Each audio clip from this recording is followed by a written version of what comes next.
పశ్చిమ గోదావరి జిల్లాలో ఒక శివాలయం పూజా సాంప్రదాయాలు భిన్నంగా ఉంటాయి.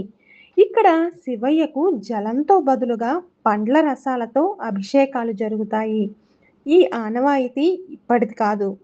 త్రేతాయుగంకు పూర్వం నుంచి కొనసాగుతూ వస్తుంది. గుడిని నీటితో నింపకపోతే ఆ పరిసరాల్లో అగ్ని ప్రమాదం జరిగి ప్రమాదాలు సంభవిస్తాయని స్థానికుల విశ్వాసం. ఇంతకీ ఆ ఆలయం విశేషాలేమిటో తెలుసుకుందాం. పూర్వం మాతృహత్య పాతకం నుంచి తప్పించుకోవటం కోసం ఎక్కడ ఓంకార శబ్దం వినిపిస్తుందో అక్కడ శివలింగాన్ని ప్రతిష్ఠించాలని పరశురాముడు బయలుదేరతాడు. క్రౌంచ పర్వతాన్ని ఛేదించి శివలింగం తీసుకుని గోస్తని నది ప్రాంతం చేరుకుంటాడు పరశురాముడు. అక్కడ నదీ గర్భంలో ఋషులు తపోదీక్షలో ఉంటారు. అక్కడ ఓంకారనాదం వినిపించడంతో ఆ ప్రాంతంలో శివలింగాన్ని పరశురాముడు ప్రతిష్ఠించారు. ఈ కార్యక్రమంలో 7 కోట్ల మంది బ్రహ్మాది దేవతలు పాల్గొనడంతో ఈ శివలింగాన్ని సప్తకోటి రామేశ్వర లింగంగా పిలుస్తారు. అయితే పరశురాముడు ప్రతిష్ఠించటంతో అదే సమయంలో పెద్ద ఎత్తున మంటలు వ్యాపించాయి. దీంతో బ్రహ్మాది దేవతలు ఏడాదిలో 11 మాసాలు ఆలయాన్ని నీటిలో ఉంచి ఒక్క వైశాఖ మాసం భక్తులకు దర్శనం ఇవ్వాలని సూచించారట. వారి ఆజ్ఞ మేరకు ఇప్పటికీ ఈ ఆనవాయితీ కొనసాగుతుంది. ఇంతకీ ఈ ఆలయం పశ్చిమ గోదావరి జిల్లాలోని పెనుమంట్ర మండలం నత్తారామేశ్వరంలో ఉంది. ఇక్కడ మరో శివలింగం కనిపిస్తుంది. దీనిని త్రేతాయుగంలో శ్రీరామచంద్రుడు సీతతో కలిసి వచ్చి స్వామివారిని దర్శించుకొని నత్తగుల్లలు ఇసుకతో శివలింగం చేసి ప్రతిష్ఠించారని కథనం ఉంది. అందుకే ఈ ప్రాంతానికి నత్తారామేశ్వరంగా పేరు వచ్చింది.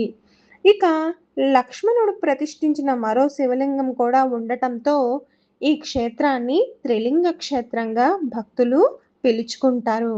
అయితే ఈ అమావాస్యతో గుడిని మళ్ళా నీళ్ళలో జలసమాధి చేస్తారు. పశ్చిమ గోదావరి జిల్లా పెనుమంట్ర మండలంలోని నత్తారామేశ్వరంలో ఉన్న పురాతన శివాలయం స్థల పురాణం ఎంతో అద్భుతమైనది. రావణ సంహారానంతరం శ్రీరాముడు బ్రాహ్మణ హత్య దోష నివారణ కోసం నత్తగుండ్లు మరియు ఇసుకతో శివలింగాన్ని ప్రతిష్ఠించిన ప్రదేశం ఇదేనని ప్రతీతి. నత్తలతో చేసిన లింగం కావటంతో ఇక్కడి దేవుణ్ణి నత్తారామలింగేశ్వరుడిగా పిలుస్తారు. నత్తారామేశ్వరం స్థల పురాణం ముఖ్యాంశాలేమిటో తెలుసుకుందాం. అయితే ఇక్కడ మనం 2 రకాలైన కథలను వినొచ్చు. మొదటిది రాముని ప్రతిష్ట. రాముడు సీతా లక్ష్మణ సమేతంగా అయోధ్యకు తిరిగి వస్తుండగా ఇక్కడ శివలింగాన్ని ప్రతిష్ఠించాడట. హనుమంతుడు కైలాసం నుంచి లింగం తీసుకురావటం ఆలస్యం కావడంతో రాముడు అక్కడి నత్తగుండ్లు ఇంకా ఇసుకతో లింగాన్ని రూపొందించాడు. తరువాత పరశురాముడి కథ. రాముడి తర్వాత పరశురాముడు క్షత్రియ సంహార దోష నివారణ కోసం ఇక్కడ యజ్ఞం చేసి శివుడిని ప్రసన్నం చేసుకున్నాడు.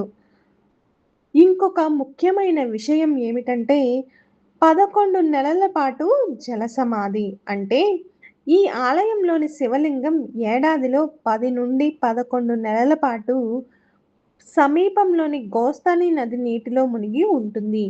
కేవలం వైశాఖ మాసంలో మాత్రమే భక్తుల దర్శనానికి అందుబాటులో ఉంటుంది.